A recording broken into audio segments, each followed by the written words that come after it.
1. You will hear Time to look at questions 1 to 4.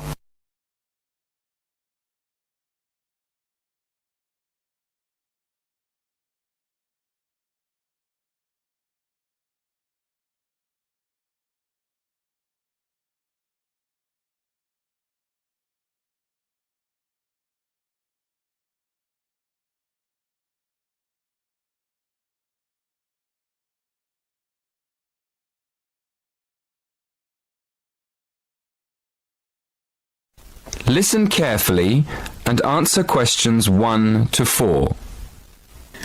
Good afternoon. Many people in the Western world eat the wrong food, and they eat far too much of it. So, the topic of my lecture today is healthy eating. I'll divide my talk into 3 parts. Firstly, I'm going to define what I mean by healthy eating. After that, I'll go on to talk about why people don't eat properly. And then I'll finish my lecture with some ideas for improving the situation. Right. So, what do I mean by healthy eating? Well, some people might think it means eating a lot of meat. Of course, vegetarians wouldn't agree with this. They think eating meat is very unhealthy. Other people think that eating a lot of cabbage is good for you, or a lot of salad. Well, naturally, cabbage, salad and meat can all be part of healthy eating. But for me, healthy eating means 2 things. One is eating a balanced diet, and the other is eating the right amount of food. In my opinion, a balanced diet means eating a variety of foods, including meat, vegetables, fruit, cereals, and dairy foods. Obviously, the amount of food we should eat is more difficult to decide. It depends a lot on how active we are. Before you hear the rest of the conversation, you have some time to look at questions 5 to 10.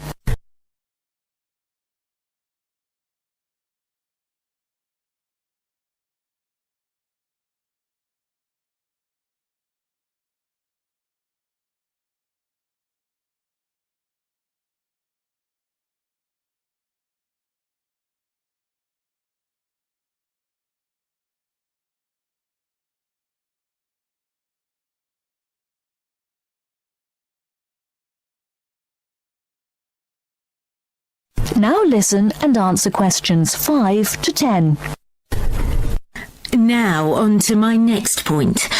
Why do so many people eat badly? Well, let's look first at having a balanced diet.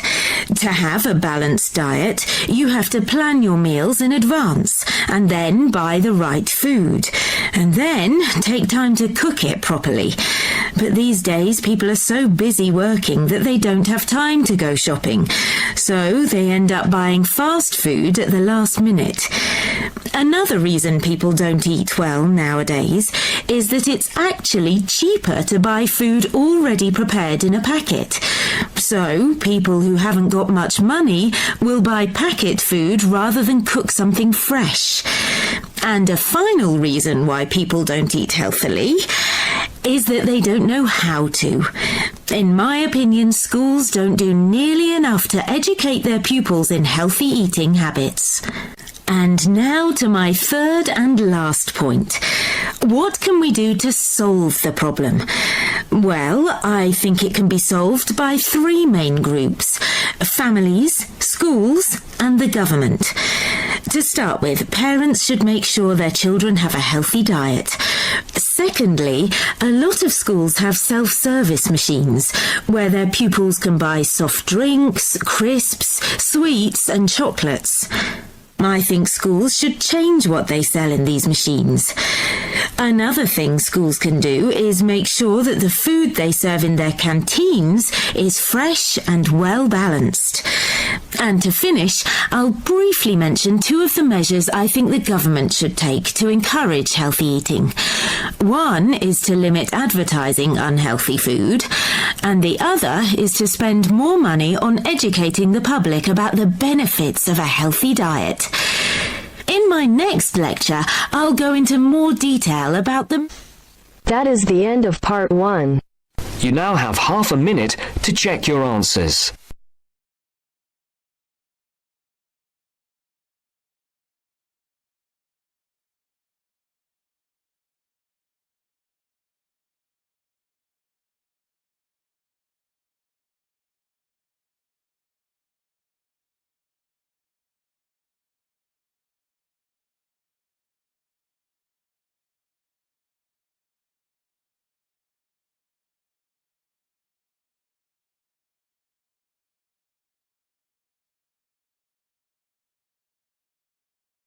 You will now hear a speaker talking about student loans.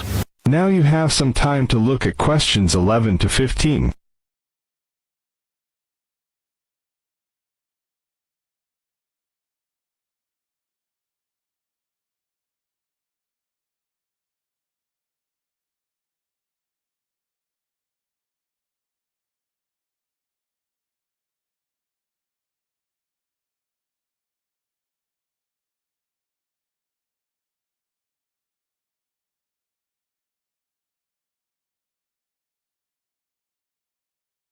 Now listen carefully and answer questions 11 to 15. Thanks for turning up today and welcome to this short talk on student loans. What you'll hear from me today are a few starting points, which should guide you in the right direction for what is suited for you. I'm assuming that most of you have an account at a bank or building society that you can draw funds from. These funds will either be your own or through a loan you may have with the bank. You may even have a credit card you can use. If you don't have a bank account, I suggest you open one with one of the major banks. It's the best option as you will find major banks have more outlets. Within the city and in close proximity to the university are HSBC in City Plaza, Barclays in Ragdale Square, National Westminster in Preston Park, and Halifax in Hope Street. At this stage, I just want to inform international students that not all the services available for resident students will be available to you. As international students, you need to provide documentation stating that you have funds available to see you through the duration of your study. Different banks have different policies, so search out the one that will benefit you the most. You will also need to provide a photocopy of your passport and certification of your enrollment in the university. The most common way of taking out a student loan is either through the university or through a banking institution. If you decide to go with the university, again, you need to supply certification of enrollment and passport if you're an international student, or if you're a resident, you will only need the enrollment details. One word of warning is that you need to be clear on the interest you will be paying on your loan. The interest level through some universities is almost as much as the loan itself. So, if you borrow £10,000, you might have to pay back close to 20. Also, with student loans through the university, you have a limited time to pay them back, and this time is not flexible. You might have only 1 year. You might have 5. As I said, different universities have different policies. Now you have some time to look at questions 16 to 20.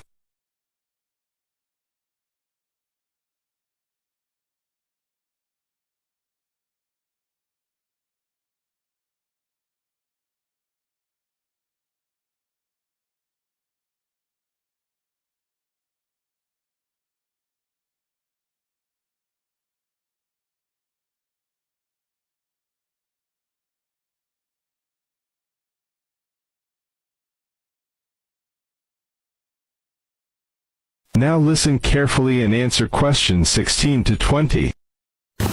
This university, for example, has an interest rate of 23.5%. It's quite high, but not as high as many of the other larger universities. The other option is to take out a loan through your bank. You will find that most banks will have lower interest rates than the university.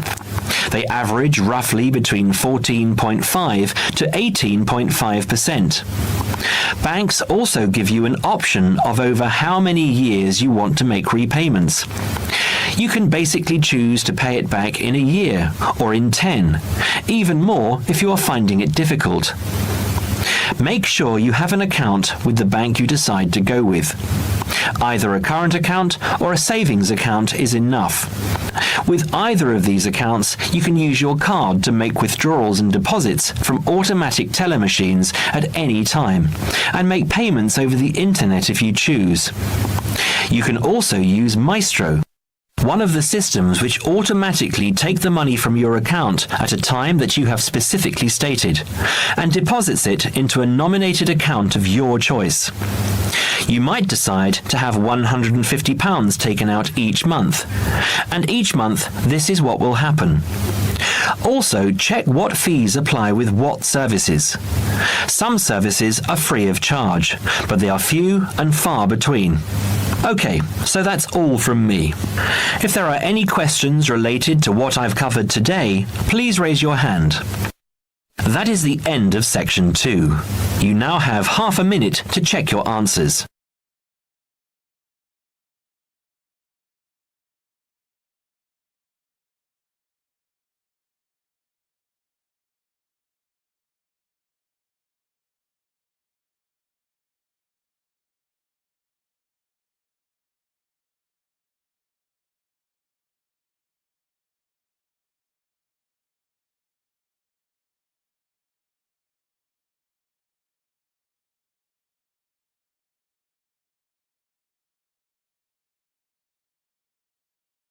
You will hear a business studies student called Sam talking to his tutor about an IT project he is going to do for a local company called Turner's. First, you have some time to look at questions 21 to 26.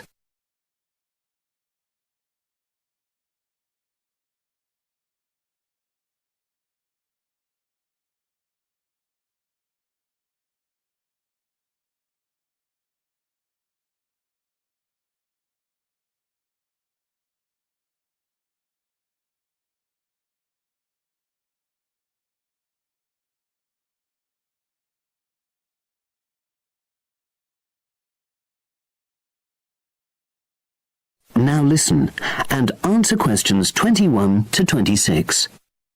Hello, Sam. Come in and sit down. Thanks. You're here to discuss your company-based IT project, aren't you? Yes, I've been to see the manager and he's given me a lot of ideas about projects that the company would find useful. But I wanted to ask your opinion about them before I choose one. Yes, that's fine. Now, this company's called Turner's, isn't it? That's right. It's a small engineering company. They make machine components for trade use. They're well established. They started in 1976, but they're a bit old-fashioned. Okay. And what kind of projects did Turner's suggest you could do for the company? Well, they want some improvements made to their customer database.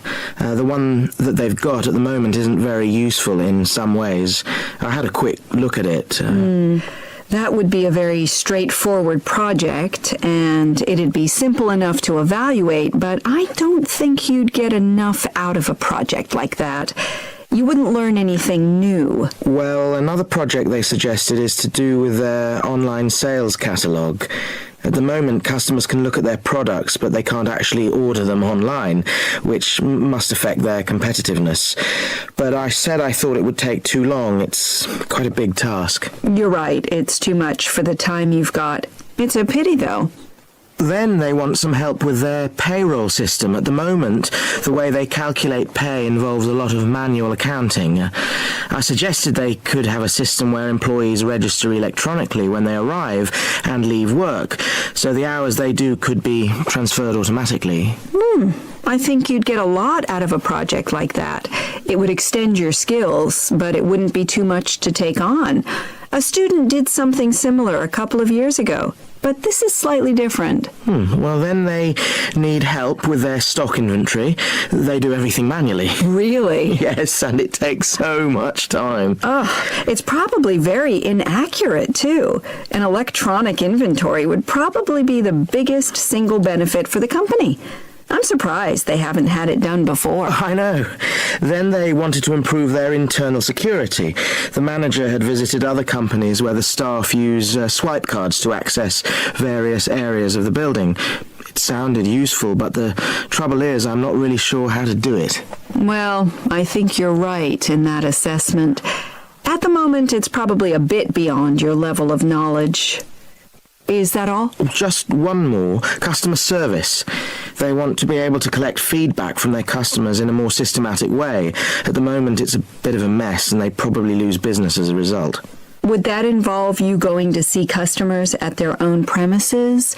Because in that case, you might have to do a fair amount of traveling, and that would incur expenses that haven't been agreed with these companies. I never thought of that. Well, it might not be a problem, but it's something that needs clarifying. Well, I hope that's been helpful in narrowing down the options. Yes, it has, thanks. I'll be able to make a decision now. But while I'm here, can I talk to you about coursework? Sure. Now you have some time to look at questions 27 to 30.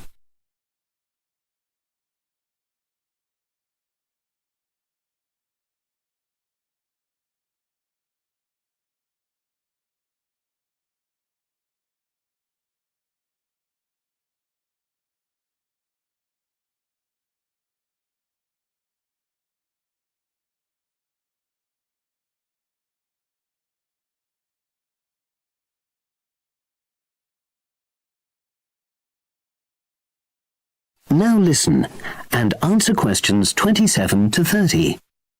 I'm not very happy about the way our group assignment is working. There are some problems. Oh dear.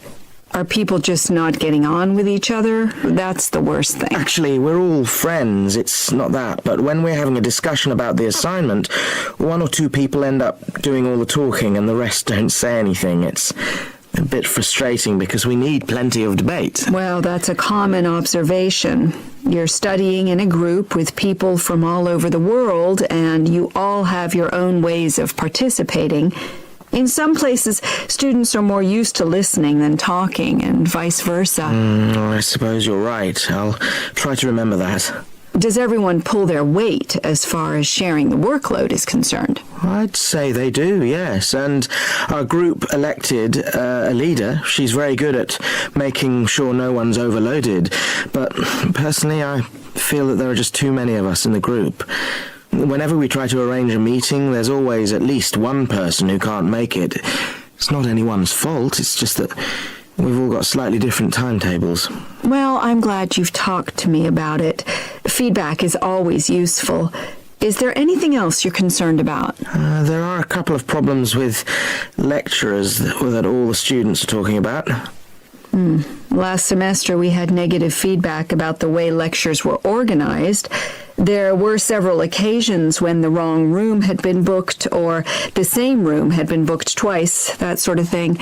Is that still a problem?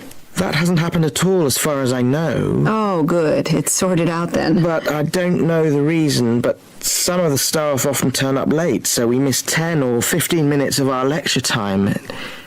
It might be because they've been copying handouts for students. I think there's a queue for the machine sometimes. Well, I'll look into that. Thank you for telling me. Anything else? The other thing is that it can be very difficult to get to see a lecturer individually. They're all very supportive and friendly when you do manage to find them, but often they're not in their office, even at times when they're meant to be available for consultation. Okay, that's helpful. Now, before you leave, That is the end of section 3. You now have half a minute to check your answers.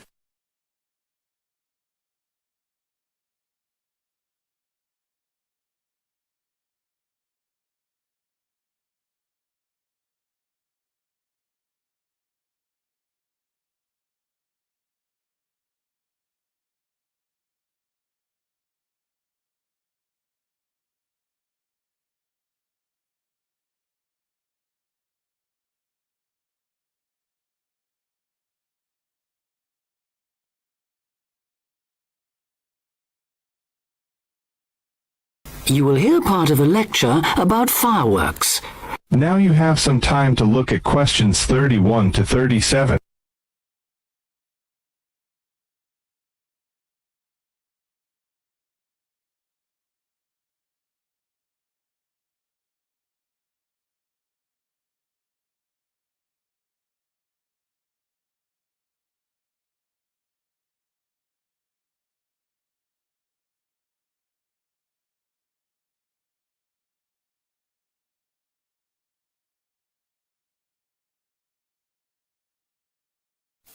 Now listen carefully and answer questions 31 to 37. Good afternoon, everyone, and welcome to this short talk on the subject of fireworks. Now, fireworks, as I'm sure many of you know, were invented in China, though there has long been disagreement as to exactly when, or even in which century. The consensus nowadays, though, is that it was in the 6th, as there is considerable evidence of war rockets being made then. We also know that fireworks were in use by the 7th century in Arabia, where they were called Chinese arrows, reflecting their military potential. It then took a long time for them to spread to Europe. In fact, it wasn't until the 1200s that fireworks made their appearance there. The basic ingredients of fireworks have changed little to this day. Their explosive capacity comes mainly from black powder, also known as gunpowder, which is produced from a mixture of charcoal, sulfur, and potassium nitrate. A modern aerial firework, the kind used nowadays in big public displays, not the small rocket type that you might remember from your childhood, is normally made in the form of a shell, often a sphere, about the size of a peach. Inside the shell are a number of stars, surrounded by black powder, and running through the center of the round shell is a charge that makes the firework explode when it reaches the desired altitude. This is known as the bursting charge. When this explodes, it ignites the outside of the stars, which begin to burn with bright showers of sparks. Since the explosion throws the stars in all directions, you get the huge sphere of sparkling light that is so familiar at firework displays. A shell of this kind is launched from a 75mm diameter mortar, which in some ways resembles the type used by the military. The mortar is a steel, or increasingly for safety reasons, shatterproof plastic pipe. This is likely to be 500mm long and sealed at one end. The other end is aimed at the sky, and at the bottom of the pipe, below the shell, is placed a cylinder containing black powder. This has a long fuse, which projects out of the tube. When this is lit, it quickly burns down to the lifting charge, which explodes to launch the shell. In so doing, it also lights the shell's fuse. The shell's fuse burns while the shell rises to its correct altitude and then ignites the bursting charge so it explodes. Now you have some time to look at questions 38 to 40.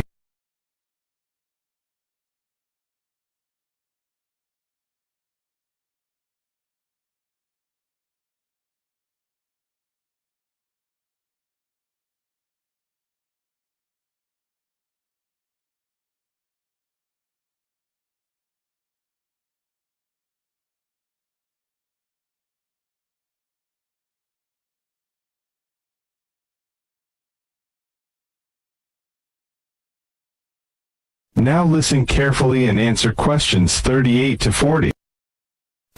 More complicated shells are divided into sections and burst in 2 or 3 phases. Shells like this are called multi-break shells.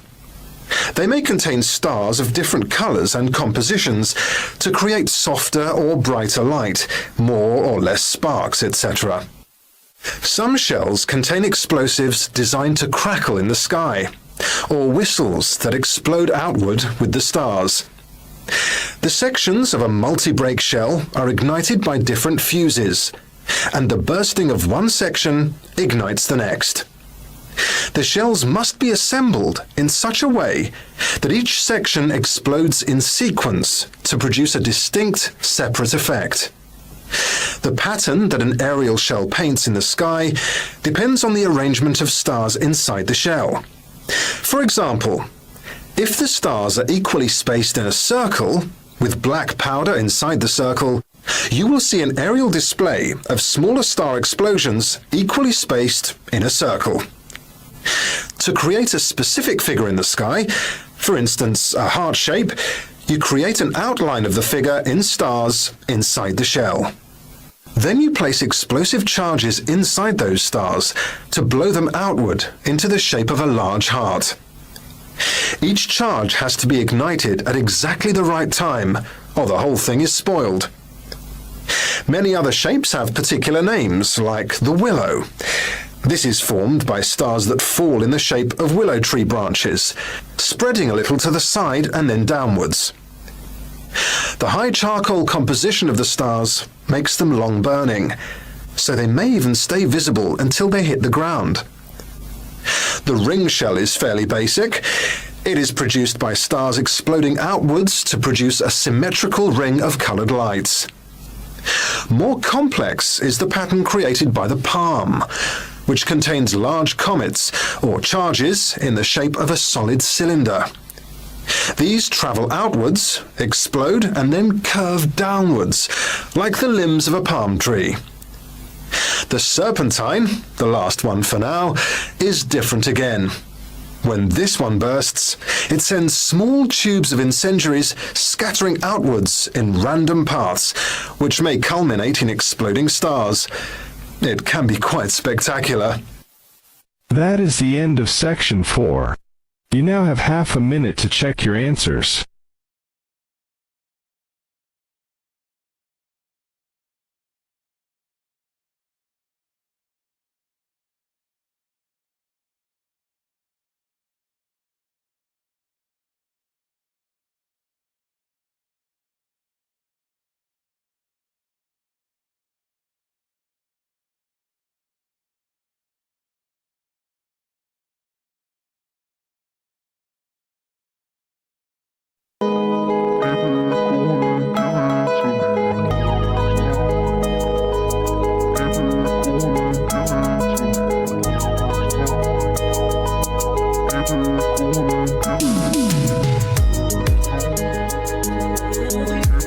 Give it to